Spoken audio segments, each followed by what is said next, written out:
আসসালামু আলাইকুম everyone, welcome back to my channel. চলে এলাম আপনাদের জন্য নতুন একটি ভিডিও নিয়ে।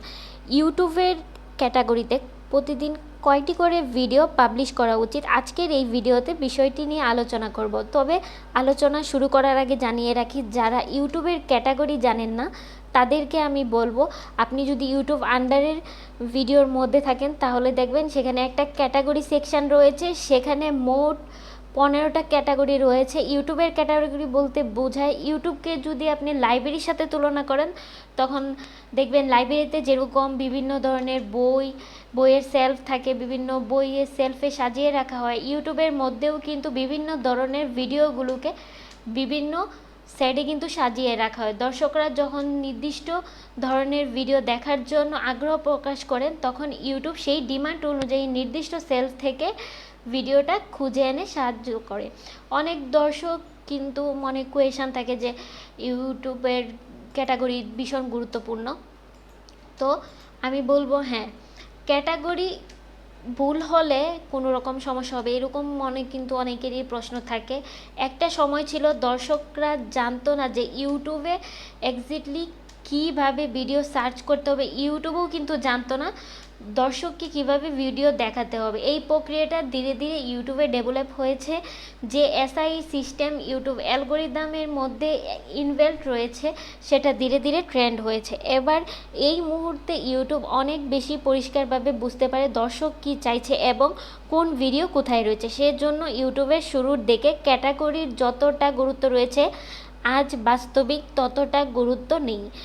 যদি আপনি ভুল ক্যাটাগরিতে আপনার ভিডিওটা রাখেন তা সত্ত্বেও আপনার ভিডিওতে কিন্তু ভালো একটা ভিউ জেনারেট হতে পারে, যদি আপনার ভিডিওটা দর্শকের উপযুক্ত হয় তাহলে। তা সত্ত্বেও বন্ধুরা, নিশ্চিতভাবে সঠিক ক্যাটাগরি একটা ভিডিওকে রাখা অত্যন্ত যৌক্তিক। এবং কি ক্যাটাগরি অনুযায়ী প্রত্যেকটা চ্যানেলের জন্য কত পরিমাণে ভিডিও পাবলিশ করা উচিত সেটাও কিন্তু কম বেশি একটা নির্দিষ্ট পরিমাপের মধ্যে রয়েছে। যেমন ধরেন, যদি আপনার চ্যানেলে এন্টারটেনমেন্ট ক্যাটাগরির হয়ে থাকে, আপনার চ্যানেলটা যদি ফিল্ম অ্যান্ড অ্যানিমেশন ক্যাটাগরির হয় তাহলে আপনি প্রতিদিন সেখানে ভিডিও তৈরি করতে পারবেন। এই ধরনের ক্যাটাগরি আন্ডারে যদি আপনার ভিডিও থাকে অবভিয়াসলি আপনি মাসে একটি, খুব বেশি হলেও 2টি ভিডিও পাবলিশ করলেই কিন্তু আপনার চ্যানেল কিন্তু ভালো পারফর্মস করবে। এর পাশাপাশি যদি আপনার এডুকেশন রিলেটেড বা সায়েন্স অ্যান্ড টেকের ভিডিও তৈরি করেন তাহলে অবশ্যই আপনাকে প্রায়শই অন্তত পক্ষে সপ্তাহে 2 থেকে 3টি ভিডিও পাবলিশ করতে হবে, আর তাহলেই কিন্তু আপনার চ্যানেলটা দ্রুত গ্রো করবে। এর পাশাপাশি যারা গেমিং রিলেটেড ভিডিও তৈরি করেন তাদের চ্যানেলে সপ্তাহে অন্তত 2 থেকে 3টা ভিডিও অবশ্যই পাবলিশ করতে হবে।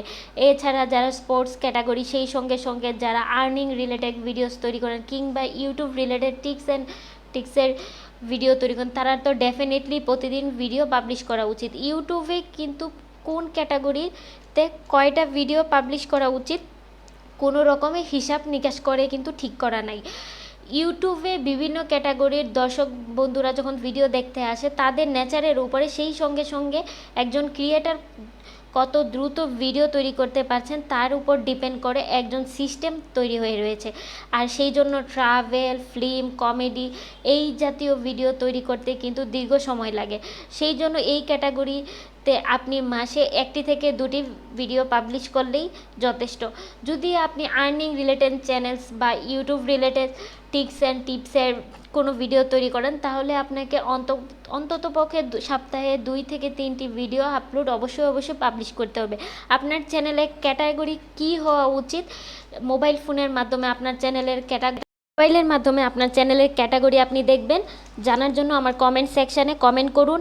আমি ডেফিনেটলি আপনার চ্যানেল বা যে কোনো চ্যানেলের ক্যাটাগরি কিভাবে আপনি বের করবেন বা নির্বাচন করবেন সেই সম্পর্কে আমি ডেডিকেটেড ভিডিও নিয়ে চলে আসব। আর সেই সঙ্গে সঙ্গে আজকের ভিডিওটি যদি ভালো লেগে থাকে তাহলে অবশ্যই লাইক করবেন, আর আমার চ্যানেল যদি নতুন হয়ে থাকেন তাহলে সাবস্ক্রাইব করে আমার সঙ্গে থাকবেন। আজকে এই পর্যন্ত, দেখা হবে অন্য কোনো দিন অন্য ভিডিওতে। আল্লাহ হাফেজ।